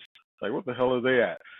That kind of doesn't allow you to enjoy what the story is. I don't think because It's not for everybody. That's just what it is. It's either you could deal with the claustrophobia of such a small setting and space, and the claustrophobia of this the auditory claustrophobia of song after song after song, and the intensity of these songs.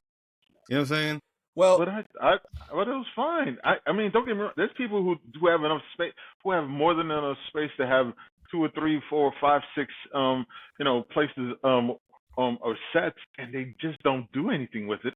You know what I'm saying? Or just fail to even give a story. He does, but the story was told. You know what I'm saying? In between, like, an intimate setting of a story of people so see, on a like Saturday. that's how I feel about Quentin Tarantino. Like, his films to me are just gratuitous masturbation of 15 different arenas, settings, and they make no use of those settings, and they do nothing for those settings, and he tells a poor story in those settings. This feels more Rem, comfortable. do you not? Do you? I'm sorry Go to ahead. cut you off, Go Joe. ahead. I'm not sorry. Rem, do you find it ironic? Would you have ever guessed Joe was somebody who doesn't enjoy Quentin Tarantino? No, if we're gonna go, it's probably in his top 5, I hate maybe Quentin top Tarantino. 3. I Oh hate, I my would God! have 100% pegged Joe as a Quentin Tarantino fan. but I was Wow! shocked when I found out he hated and him. it's not new. I didn't just do this. I don't like Quentin Tarantino. I never did like Wow! Quentin Tarantino. I like Reservoir Okay. Dogs and I like Jackie Brown. Those are the 2 films I like by him. The rest, I think Pulp Fiction is one of the most overrated pieces of shit ever.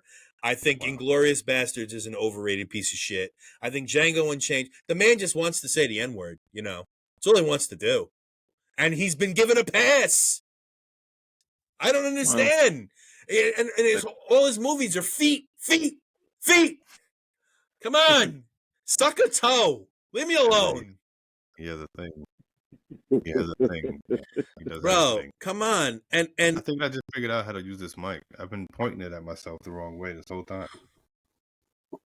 Sorry. that's great. Anyway, Yeah, so so that was that. That was this some sort of take, and this is something that Nikki had brought up. Was this some sort of take of Midsummer Night's Dream also? could be. hmm. There is a Shakespearean quality to it. Yes. Yeah. Yeah. But it felt more Greek tragic than Shakespeare to me. Like, this could be. Well, a lot of his stuff was based on Greek Yeah, tragedy. for sure. I'll go Greek tragic mixed with bumbling comedy. Well, because I know. With the imps and everything. So Yeah, I mean, I did Midsummer in high school, and it's one of my least favorite plays to ever do. But I don't, because it's not it. You have people standing and talking in one place, yes, but maybe it's a scaled down Midsummer, maybe it's a scaled up Greek tragedy, because a Greek tragedy is just you talk, now you talk, now you talk, and we all just stand here. Then this guy comes and that guy comes. So it could be a scaled up Greek tragedy or a scaled down Midsummer. I mean, I just think it's a very, very not. I don't want to say cheaply made, because you got no money. It's not cheaply made. It's a very bare bones. Yeah, it was raw. Yeah, it's a Very very raw. bare bones musical, because I don't even because it's not. It is a musical, yes, but it's not a traditional musical. It's a satirical musical. It's a musical that I think it's even poking fun or pointing a lens on the genre of musicals itself. Yeah, I Really. thought that too. I mean, like, this is the upper West Side Story. yeah, but I think the music actually, like I said, pulls the whole thing together, keeps this thing going. What makes it bare is probably the set and everything, and whatever technical and everything technical that they've added to it, so that they can expose it to something bigger.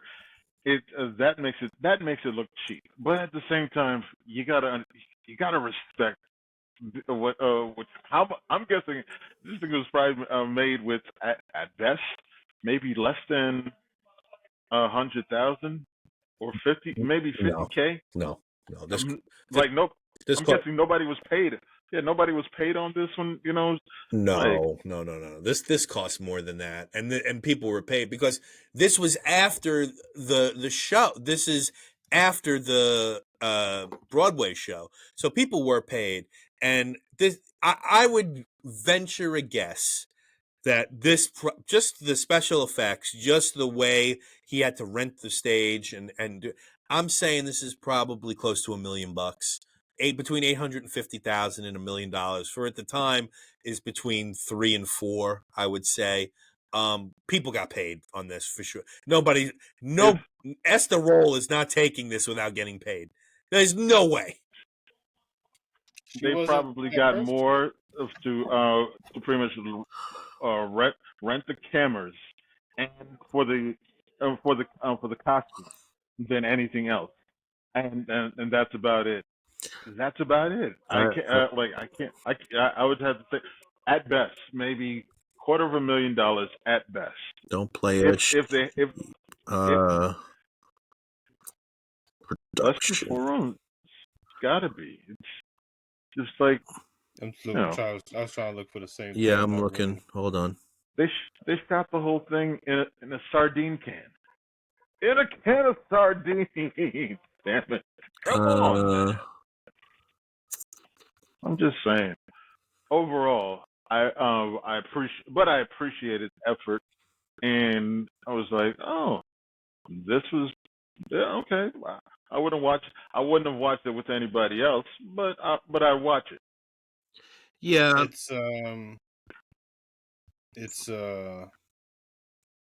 on Amazon for sale. If you want to buy it? I don't.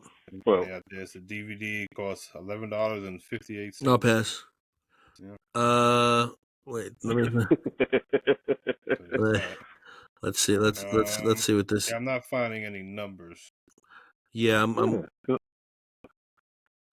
it probably cost the cost of a tuna salad and no pickle. This could Absolutely. have been out of Um, pocket. Yeah. yeah. detail. Technical Oh well. specs. Anyway, Six so that six was up. hundred and 75,000. Wow. Six hundred and I can see that. 75,000. Yeah. So that's a million. And that's That's $1.5 million now.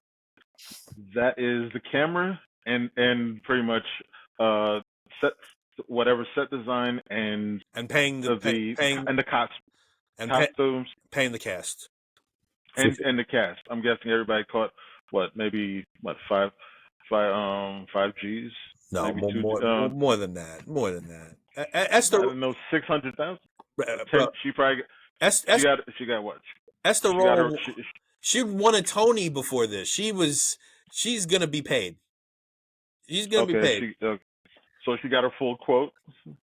I would guess she got 25,000-30,000 for this. And I mean, at the time, that's $100,000 or close to. I'm sure they were friends, and she said, "If for you, I'll do this. I will do this on the dime for you and only you, and I'm only giving you 2 days. Let's get this thing done." We're singing every song back to back. Yeah, absolutely. Right. Well, that was "Don't Play Us Cheap." Yeah, directed by Melvin Van Peeble. Do you recommend it? Yeah. You know what? On a day that you're not watching anything on Prime or anything like that, I would watch it. I would let somebody watch it.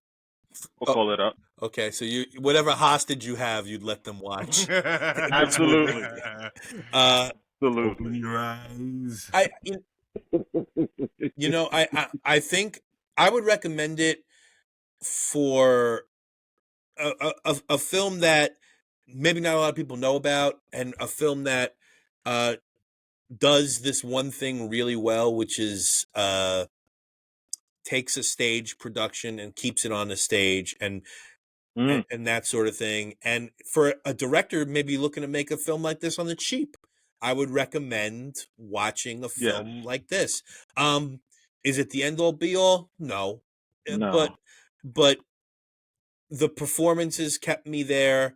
Like I said, if this was anywhere else, you're probably looking at what Don gave it a 2 or 2.5. Right. But the performances only kept the first me 30 minutes. I only gave the first 30 minutes. Right. Because that's all I saw. It was the music. The music drives the whole production. Period. Yeah. Period. If you don't sing, there ain't no thing in this. So that's all I'd say about that. That was our first film of our Black History Month. That was "Don't Play As Cheap" by Melvin Van Peeble. What? What's going on with my dog? Hey, and I'm black too. Hey, You is okay? that why I'm here? Is that why I'm here? How dare y'all? All right. Do it. Hiccup tag. Oh, all right. Melvin Van Peebles is the guy's name, and Don had a dick in his mouth. Anyway, what's next week? Next week we're going to be doing Ralph Bakshi's Coonskin. Ooh, our guest will be. Guest will be Sweet Pete. Sweet Pete Moulthrop back. And then you put me down to watch this trash, and then I missed You just said you liked it. Look, we have to. I like Bakshy. Wait. You know what? I hate you all. I hate you all. Wait a second. What? You just said it was trash. Then you said, what kind of review show are we running here? What is it? Give it a 5 out of 10. That means like you get part of a sandwich. Not even the good part of the sandwich. All right. But still, I'll see you next week. Sandwich. You get to eat. All right. I'll see you next week for Coonskin. I'm excited. Yeah, we're going to be doing Coonskin. And then also within this month, we'll just introduce them week to week, I think, because we're still on the fence. But we do have a couple guests lined up. I think one of the movies that we're going to be watching this month, though, if people want to check in on it ahead of time, will be La Haine, or Hate, which is 1995's French film in the French Ghetto. It was a recommendation from a friend of ours, and she might be joining us sometime in the following few weeks. Are we watching Do the Right Thing? I think that should be our mainstream movie for the month. It could be. I think it could be. I'm not mad at that. I'm still either Do the Right Thing or Crooklyn. I'm because I feel like Do the Right Thing is super on the nose, and Crooklyn is kind of not. Yeah, but Do the Right Thing is great. Do the Right Thing is great. Yeah, can't argue that. Yeah. All right. Well, we'll see you next week for more Black History Month time and Coonskin and Ralph Bakshi and Pete, White Pete. Yeah. Bye. I mean, look, we can always throw Remick in there if he wants to. I don't mind having 2 guests. That's a lot of. There's a lot of boxes. I don't know. It's a lot of space. I mean, no. It's got to stay like that if you see it next week. I got a half a box over here. My box is on top of a box. I knew a couple women like that. All right, we'll see you next week. Peace. We'll fix it about.